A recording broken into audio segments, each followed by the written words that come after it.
Hi guys, JT here, and today I'm bringing you some information on 10 games in Fanatical's Bento bundle of April 2026.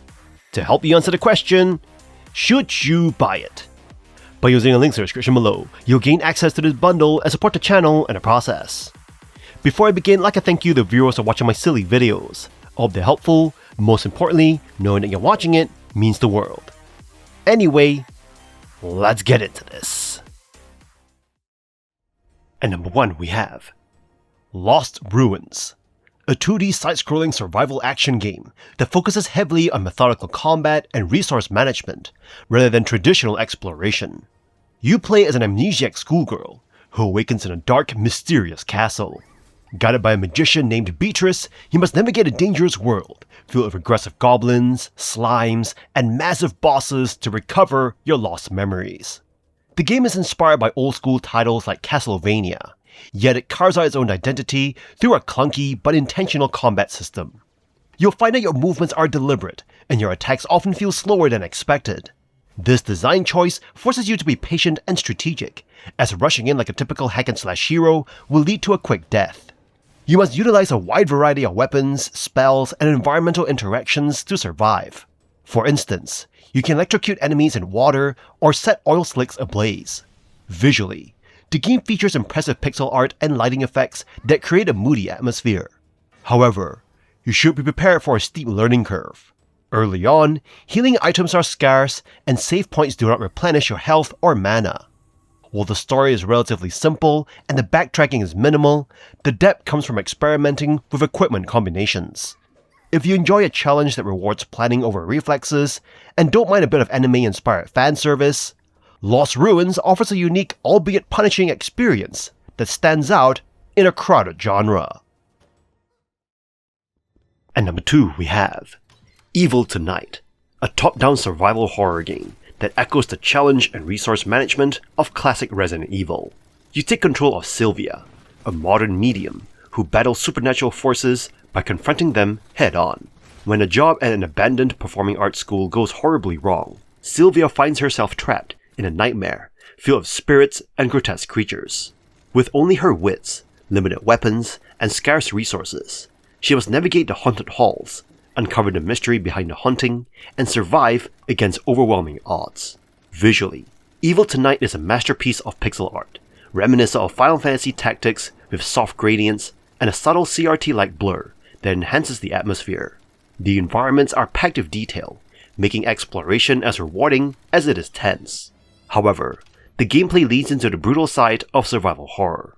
Ammo and healing items are scarce, enemies take a surprising amount of damage, and your melee weapon, restricted by a stamina system, often feels frustratingly weak.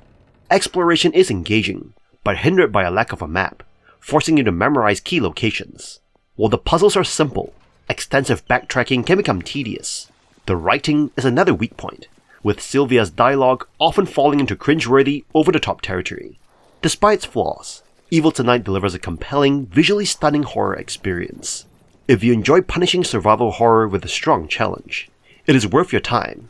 Just be prepared for a fight. And number 3 we have Rise of the Third Power, a classic JRPG that harks back to the genre's golden days and provides a satisfying experience for longtime fans. The game features a captivating storyline with an ensemble cast of memorable characters and a well-constructed world, allowing you to relive the essence of what made JRPGs so appealing in the first place. Set in a post-war world where tensions are still high, you follow the story of a crippled empire, Arcadia, which seeks to dominate other nations through political machinations, military tactics, and subterfuge. The narrative unfolds through the perspectives of various characters, each of their own motivations and complexities, adding depth to the storytelling. The character interactions and relationships in the game are intricate, and the writing bursts with personality. It introduces a cast of troubled adults with messy pasts, providing a refreshing departure from the typical JRPG focus on younger characters. However, the choice of font for in-game text and some clunky attempts at humor can be distracting. In battles, Rise of the Third Power offers a unique twist, emphasizing strategy over brute force. The need for buffs, debuffs, character combinations, and character swapping adds depth to the gameplay. There are multiple difficulty levels to cater to different players, and the story mode even includes an auto-kill option for those who want to breeze through battles and focus on the narrative. While battles are strategically engaging, they tend to play out slowly, and the game's length is somewhat padded by backtracking through previously explored areas. The absence of fast travel can make this back and forth journey feel repetitive. Rise of the Third Power is a traditional JRPG that offers a compelling storyline, rich character interactions, and a well-constructed world. Its flaws, such as font choices and slow-paced battles, are evident, but shouldn't deter you from enjoying this robust JRPG experience. And number 4 we have Viviette, a retro-inspired horror game that thrusts you into a dilapidated mansion filled with puzzles, mysteries, and a relentless menace. You play as a protagonist searching for a missing sister, and while the setup is atmospheric and chilling, the gameplay oscillates between captivating and frustrating. The mansion's eerie design draws you in, with shadowy hallways, ominous mannequins, and unsettling documents that hint at a deeper horror. Every creak and shadow is designed to keep you on edge, and stepping outside into the safe zone offers a brief respite, only to remind you that you must venture back into the darkness. These moments build an atmosphere of dread, especially before you encounter the game's antagonist, the infamous Lady Stabbington Smythe. When Lady Stabbington Smythe begins to pursue you, the tension peaks, but her constant appearances quickly become repetitive. Avoiding her in cluttered rooms using a top-down view can feel more frustrating than frightening, especially since she never leaves once she finds you. Her initial terror fades into irritation, undermining the horror as you grapple with tricky controls and no automap to guide you. The puzzles range from satisfying to inexplicably obtuse, with some lacking clear logic or context. Exploring every nook and cranny for interactable items becomes tedious, especially with the ever-present threat of being unalived. Despite these flaws, Viviette has moments of brilliance. Its unsettling atmosphere and twisted narrative keep you intrigued, even as its gameplay stumbles. If you love atmospheric horror and don't mind occasional frustration, Viviette's haunted halls might still be worth your time. And number 5 we have Looper Tactics, an intriguing blend of deck building, roguelike, and auto-battler genres that offer you a surprisingly functional and engaging gameplay loop. You begin your journey in a world where synthetic souls inhabit a container created by an ancient empire. You must navigate a large open-grip map filled with secrets, side quests, and challenges. The gameplay is what makes this game unique, drawing inspiration from titles like Hearthstone and Hearthstone Battlegrounds. You collect resources like gold and anima to strengthen your deck and pursue meta progression. Unlike many other roguelikes, buffs you apply to your minions often persist across levels, allowing even low-tier units to remain relevant. However, you might find the pacing occasionally tedious due to numerous lengthy battles. Furthermore, boss fights can be frustrating because they sometimes feature direct counters to your deck that you cannot predict beforehand. While the abstract storytelling and translation issues in card descriptions can make the narrative hard to grasp, the world remains charming. You'll notice the characters seem authentically exhausted by their endless cycles, adding a unique flavor to the experience. Visually, the game is pleasant, but perhaps lacks a distinct personality, leaning heavily on its inspirations. Looper Tactics provides you with a strong foundation and a forgiving loop that doesn't compromise on depth. It is an enjoyable title that outweighs its minor inconveniences, even if it struggles to fully stand out in a crowded genre. You'll find it a solid, rewarding experience, despite its uninspired presentation. And number 6 we have Grand Cross ReNOVATION, a high-octane, super-aggressive vertical scrolling shoot-'em-up that redefines the genre through its focus on raw power and overwhelming aggression. You take control of the Nexalts, a warrior of light armed with the unparalleled Sunblade, a massive energy weapon capable of rending through darkness itself. This is not a typical shooter where you cautiously dodge. Instead, you're encouraged to play with terrifying recklessness. The core of the experience lies in its unique risk-reward dynamic. Your ship's most destructive attacks literally consumes your life energy, meaning you don't even need extra lives because you use them as a primary weapon. To achieve a high score, you must purposely keep your health low. Maintaining your reserves below 50% increases your risk level to 100%, unlocking lucrative scoring tactics like cube cancelling, tech bonuses, and the satisfying Zangikill melee rewards. You aren't just trying to survive, you're bouncing on the precipice of defeat to prove your mastery. Visually, the game is a glorious assault on the senses, featuring 90s-style sprites, flashy on-screen effects, and dramatic boss warnings reminiscent of classics like Radiant Silvergun. The difficulty even adjusts in real time to match your skill, ensuring the relentless action remains engaging. Whether you're parrying giant laser blasts or sweeping the screen with a supercharged blade, the game rewards your boldness. If you crave a spectacle where danger is your greatest tool, this is the ultimate power trip you've been waiting for. At number 7 we have Little Problems, a cozy detective game. A charming low-drama word puzzle experience that prioritizes relaxation over high-stakes tension. This game invites you to step into the everyday life of a teenage girl named Mary. Rather than investigating grand crimes, you focus on resolving the little problems within her family and friend circle, such as identifying a library book or confirming someone's full name. The gameplay centers on observation and deduction, utilizing a fill-in-the-blank mechanic familiar to fans of the Duck Detective series. You examine snippets of text conversations, notes, and photos to gather verbal clues. Once you've collected enough information, you plug those words into the case file to complete the narrative. While the main objective progresses the story, you can aim for 100% completion by solving optional details for Steam achievements. The unique aspect of the game is a no-stress hint system, designed to prevent frustration. If you get stuck, the game checks your work and flags a single incorrect entry at a time. Though a 30-second cooldown applies, this failsafe ensures you can eventually brute force a solution if a puzzle feels particularly convoluted. Visually, the art style is adorable, reinforcing the game's cozy atmosphere.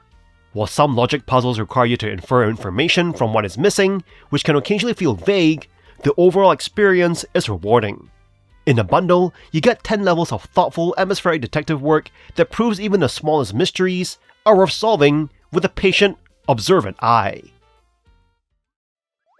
At number 8 we have Fables, the Everlasting Sapling, an indie game that pays homage to the Paper Mario series while offering its own unique experience. With solid graphics, memorable music, and an achievement system, it captures the essence of a Nintendo console game. Set in the bug-filled world of Bulgaria, players join the trio of Kaboo, Leaf, and V on a quest to find lost artifacts, encountering humorous character interactions and a satisfying ending. The game features numerous side quests that enhance the lore, although some lack the necessary information for completion. Combat takes inspiration from Paper Mario, but adds improvements, with each character's abilities and the party order influencing bonuses and targeting. Special moves powered by TP introduce strategic choices with various status effects. Medals play a significant role, allowing players to customize their party's abilities and playstyle. Beyond combat, the game incorporates puzzle platforming sections that rely on each character's unique abilities, providing a challenging yet forgiving experience. Some moves are not explicitly taught, requiring players to discover their usage, and the absence of individual zone maps is a minor drawback. Fables, the Everlasting Sapling successfully captures the spirit of Paper Mario, while delivering a compelling experience on its own. The game's well-written story, charming characters, and engaging combat make it a worthwhile journey for fans of the genre. With its fast-paced gameplay and delightful aesthetic, it offers an enjoyable adventure that stands out on its own right. At number 9 we have Endless Monday, Dreams and Deadlines, a short charming visual novel that perfectly captures the anxious chaos of creative procrastination.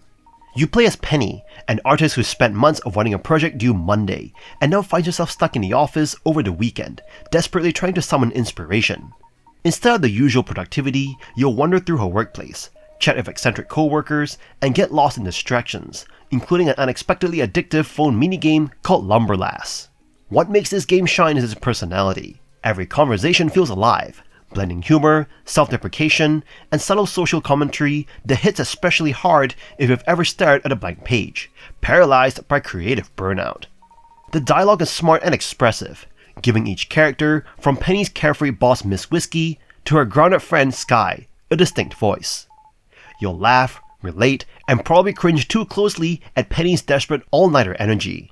Visually, Dreams and Deadlines is gorgeous, with expressive character art and colorful backdrops that make the late-night office feel oddly cozy.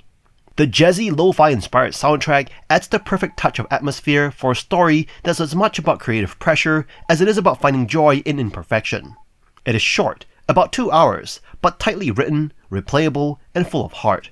Whether you're chasing deadlines, hiding from them, or just want a beautifully drawn reminder that you're not alone in the chaos, Endless Monday, Dreams and Deadlines is absolutely worth your weekend. At number 10 we have Shirone, the Dragon Girl, a 3D adventure game where you help Shirone solve puzzles and riddles to find a way out of a haunted castle. After waking up in a mysterious location, you must navigate 3D stages by utilizing Shirone's unique draconic anatomy. You will use her wings to perform double jumps and her tail to pull levers, allowing you to traverse obstacles and unlock new paths. The gameplay is a polished blend of platforming and logic. You need to observe your surroundings carefully to figure out how to get from point A to point B. The puzzles are satisfyingly constructed. They are challenging enough to feel rewarding when the moving parts click into place. Yet, they never feel unfair or obscure. While you explore, you encounter strange monsters and uncover the mystery of why Shirone is trapped. Visually, the game features a charming anime art style, particularly for the expressive protagonist. You can find mystery pieces hidden throughout the castle to unlock various hairstyles and outfits, adding a fun layer of customization. However, you should be aware that the experience is quite brief. Most players will finish a story in about 3 to 4 hours, with the 100% completion run taking roughly 5. While the environmental variety is somewhat limited and the length is short, the game remains a cohesive, relaxing experience. If you enjoy cute characters and thoughtful spatial puzzles, this is a solid indie title that is especially worth picking up in a bundle for a delightful afternoon. And that's all for this bundle. If you're looking to boost your Steam library with top-tier indie gems, Fanatical's Bento bundle is an absolute crit. At roughly $3.33 per game for the best tier, you're looting high-value titles like Bug Fables and Lost Ruins for a steal. Whether you're into RPG grinding, cozy detective vibes, or hardcore action, this pick and mix is pure legendary loot. In any case, I hope you enjoyed today's video, and if this video was helpful, feel free to leave a like and subscribe, and maybe consider buying the channel a coffee.